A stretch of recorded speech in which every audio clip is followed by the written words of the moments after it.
Good afternoon, I'm Barry Kennedy, and this is my multimedia presentation for History 705 Public History.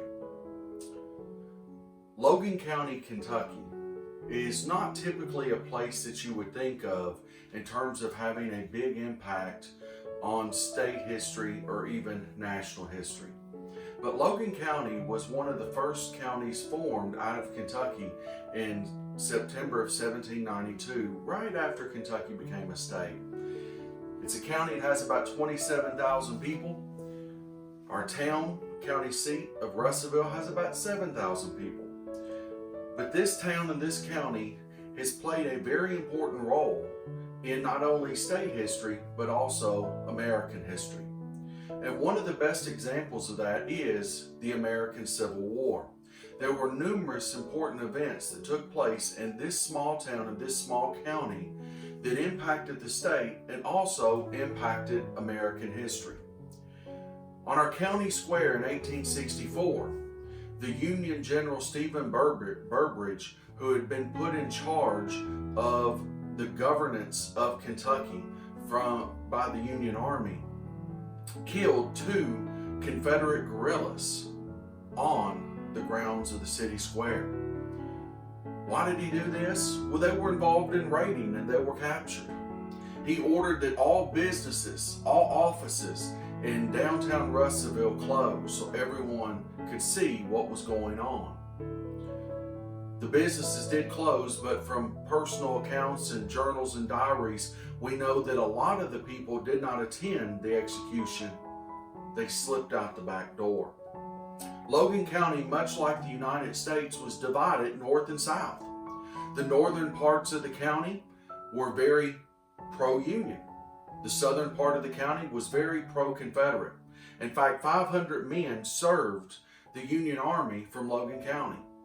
1,000 men served the Confederate Army. And it's estimated that somewhere between a 2 to 3 to 1 majority was the Confederates had in Logan County. So needless to say, it was a divided county, but it was a county that was rather pro-Confederate. In fact, you can see this influence on the county square in 1911. The daughters and the sons of the Confederacy actually put in a monument to the Civil War soldier. It was not done by the Union people, it was done by the pro-Confederates.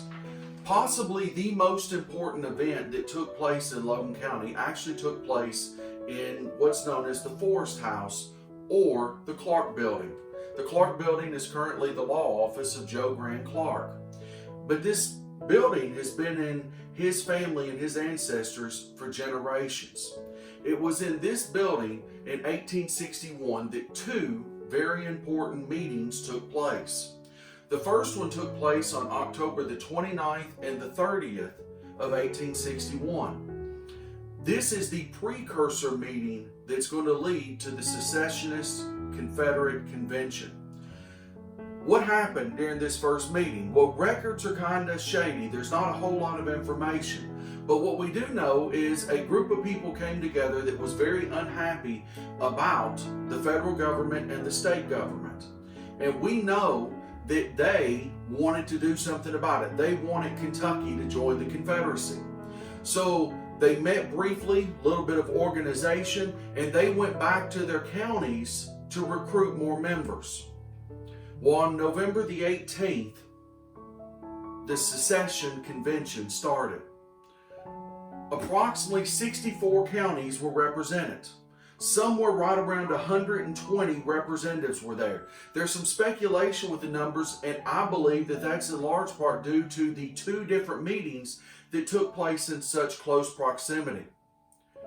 But needless to say, these meetings took place in the upstairs of the Clark Building, which was about 1,100 square foot room, and also at Bethel College in the chapel.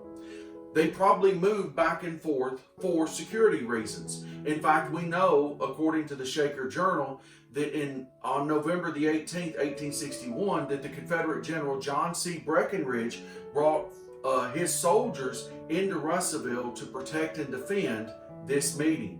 So what did they do here? Well, they formally tried to secede from the Union and make Kentucky a Confederate state.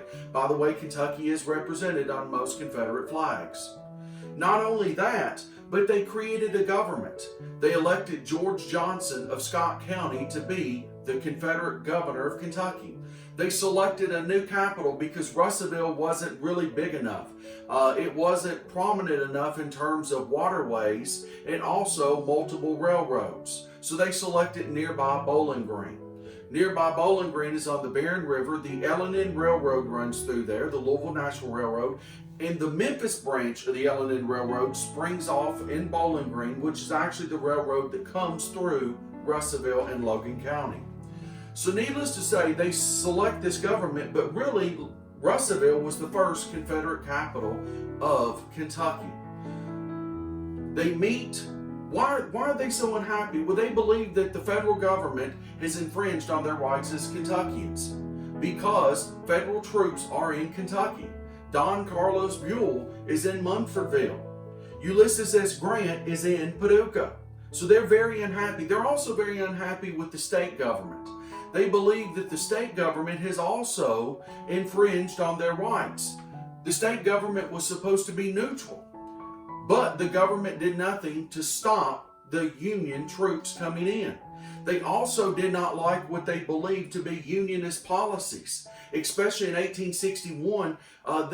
The elections of 1861, 90% of the seats was won by Unionists. Well, why was that? Well, it's because the Confederates didn't vote. And they used that as a way to claim that Kentucky really wasn't neutral, that it was trying to become pro-Union.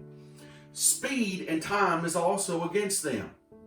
They wanted to get these meetings done quickly because of the location of the Union troops and the belief that they could be surrounded in terms of the Union troops coming from the north and also the south and the west. So needless to say, in this building and in the Bethel College, which no longer stands, they attempted to make Kentucky part of the Confederacy. There are other important locations and important events that took place in this small town and county. The First Presbyterian Church was burned by Union troops. It was rebuilt later after the Civil War, and after it was rebuilt, the actual federal government gave the congregation some money to help cover the costs. South Union is home of a Shaker colony. This particular colony was utterly devastated by the Civil War. They were a self-sustaining group of people that grew their own food, made their own products, made their own chairs, sold to the communities, and things like that. So needless to say, they came under attack by Union and Confederate troops. For the most part, Union troops paid for their items. Now, there was some pillaging, but Confederate troops did not. In fact, one of the troops that came through was commanded by Nathan Bedford Forrest. Nathan Bedford Forrest, according to the South Union Shakers, had one of the worst mouths and some of the most foul language that the world had ever heard. In fact, I think they said that only Satan himself probably used that kind of language. But as the Confederates came through, they took horses, they stole food, they stole equipment. They even tried to take in their possession a free African American man who had been living at the colony for years and tried to make him a slave. One other really important event happened in Logan County. Now, before I mention this last event, I should make note that a lot of very important locations no longer stand. The Gray Motel, which served as a hospital for Union troops, and the Boxwood Drive home, which served as a hospital for Confederate troops, and numerous others. Of course, Jesse James, who was a Confederate soldier, has a connection to this area and his home in Adairsville. But in 1862, in fact, September the 30th, 1862, for the first time, then Colonel Benjamin Harrison, grandson of William Henry Harrison and future President of the United States, led Union troops for the first time in battle in what's known as the Battle for Russellville, or the Skirmish for Russellville. This battle was a small battle, only probably involved somewhere in the neighborhood of about 1,000 to 1,500 men. Harrison used a divide and conquer type technique where he sent part of his troops to go around and attack from behind, while the main part of his army was going to attack from the front. This was a resounding victory and success for Colonel Benjamin Harrison. Again, this is the first time he led troops into combat. What's the importance of this?